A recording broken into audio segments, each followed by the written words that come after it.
Good morning, class. Today we are going to read the chapter Packing by Jerome K. Jerome.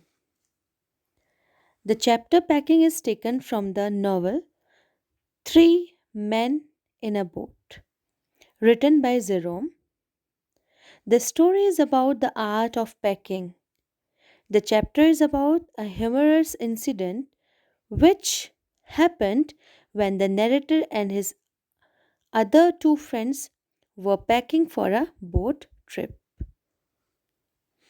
Here, our main characters, Jerome, the narrator, who considers himself to be the master of packing.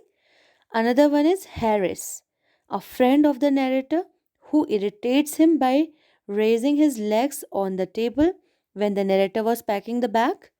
And George, another friend of the narrator, who sat on a chair while the narrator was packing the bag. Now, another one is Montmorency. He was a pet dog of the narrator. He irritated George and Harris by sitting on things that were to be packed. He was chased down by Harris. Now, here,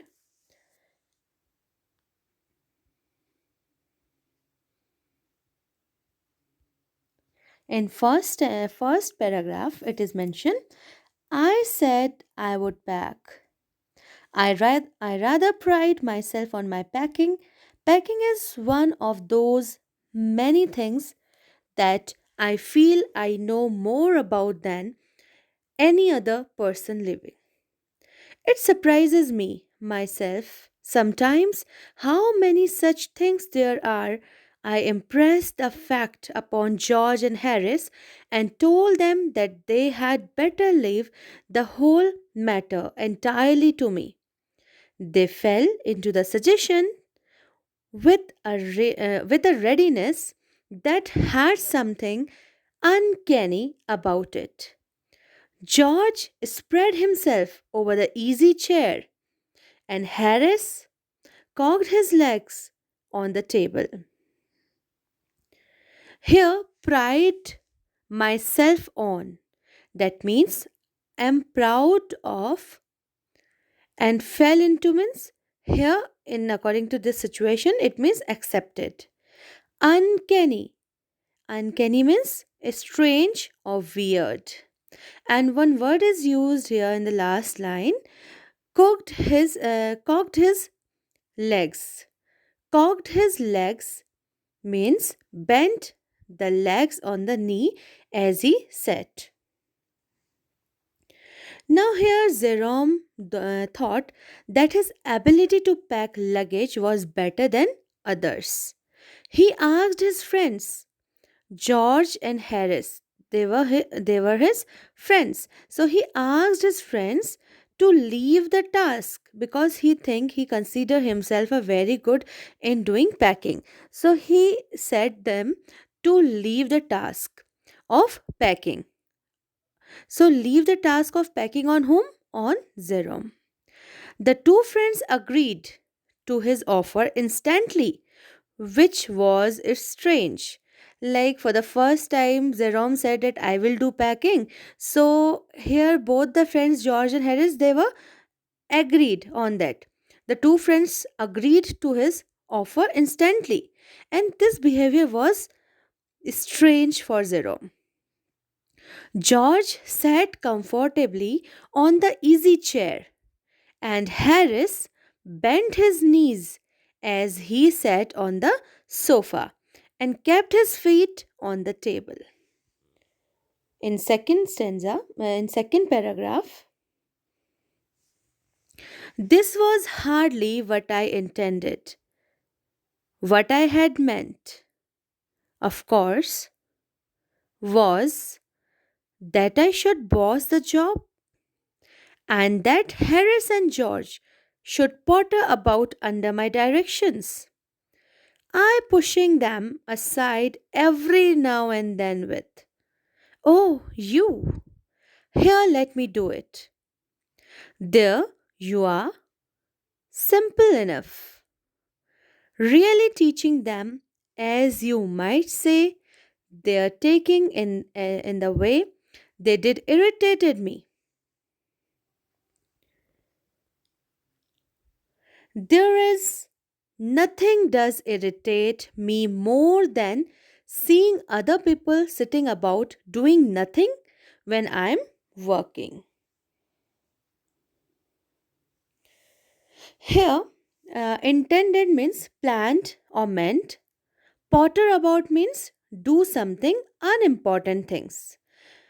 By saying that he would pack, the writer did not mean that his friends would sit and relax while he would do all the work. It happens with us also when we are doing some work alone and another people or another person is sitting empty handed. So sometimes we also feel little bit irritated. In the same way as Jerome already took the responsibility to do packing, but instead of that he don't like that his friends are sitting like this. So, what he noticed, the writer did not mean that his friends would sit and relax while he would do all the work. He had meant that he would pause upon them while they would do all the things. He would nag them and curse them for not knowing the work well, and then he would chip in to sort out the mess that they would create. He was irritated to see them sitting while he did all the work. Firstly, Jerome took this responsibility to do packing because he thought that he is very good on doing packing. But now, when his friends agreed on that and they were sitting empty handed, they were sitting in a relaxed position, so this condition made him very irritated from his friends. Third paragraph, I lived with a man once who used to make me mad. This way, he would loll on the sofa and watch me doing things by the hour together. He said it did him real good to look on at me messing about. Now I'm not like that. I can't sit still and see another man slaving and working. I want to get up and superintendent and walk around with my hands in my pockets and tell him what to do. It is my energetic nature. I can't help it. Fourth, however, I did not say anything but started the packing. It seems it seemed a longer job than I had thought it was going to be.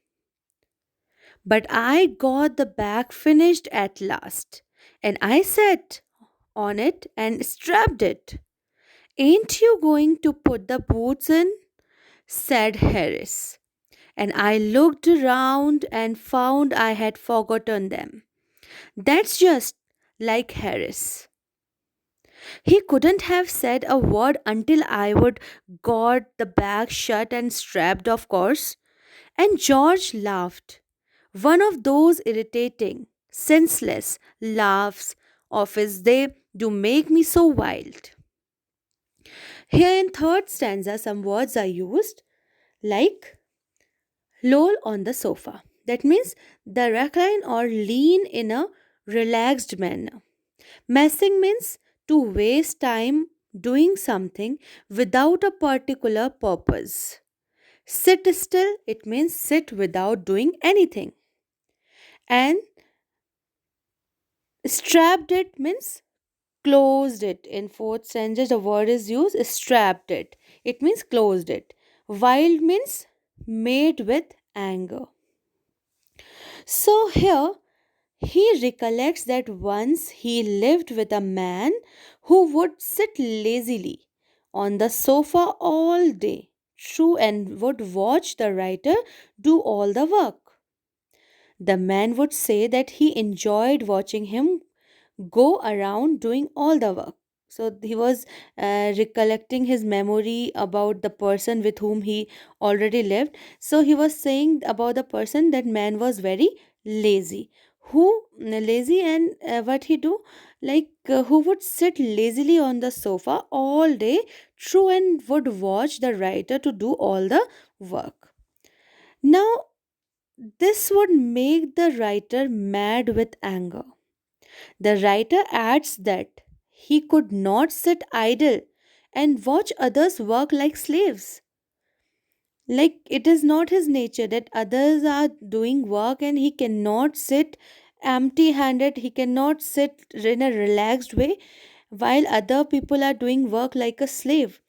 On the other hand, he liked to check their work, walk around with his hands in his pockets and direct them on how to do the work properly. He feels that as he was energetic, it was a part of his nature to behave in that manner. The writer did not say anything to his friends and started packing. As he closed it, Harris said that he had forgotten to pack the boots. It happens whenever we also used to do packing, or we are going somewhere and we want to pack something. At last it happens we can also forget something to pack. So in the same way, it's human nature. Harris remind him that he had forgotten to pack the boots. The writer felt that Harris could have reminded him before he had closed the bag, but he thought that Harris was like that. This was followed by an irritating laughter by George, which made Jerome wild with anger.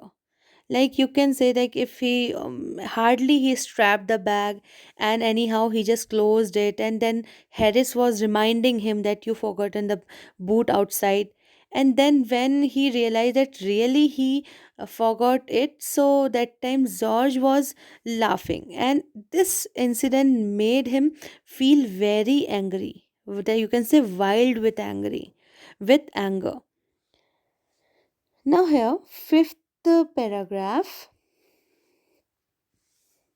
I opened the bag and packed the boots in. And then, just as I was going to close it, a horrible idea occurred to me. Had I packed my toothbrush? I don't know how it is, but I never do know whether I have packed my toothbrush. My toothbrush is a thing that haunts me when I'm traveling and makes my life a misery. I dream that I haven't packed it and wake up in a cold day and get out of the bed and hunt for it. And in the morning, I pack it before I have used it and have to unpack again to get it. And it is always that last thing I turned out of the bag, and then I repack and forget it and have to rush upstairs for it at the last moment and crazy it to the railway station wrapped up in my pocket handkerchief. Now, here, Jerome opened the bag to keep the boots in it. As he was about to close it, he was struck by a strange thought that had he kept the toothbrush or not. He says that he never remembers if he has packed the toothbrush or not. Jerome adds that while traveling, he always messes up with carrying his toothbrush. He has nightmares of not having packed it. Wakes up in the sweat and looks for it. In the morning, he packs it before using it. Then unpack the bag to get the brush and uses it. As it is the last thing that comes out of the bag and he has repacked the bag, he forgets packing it again. At the last moment, he rushes to his room to get the brush and finally he wraps it in the handkerchief and carries it to the railway station in his hand only. So that's all about today. and we'll continue our chapter in our next video.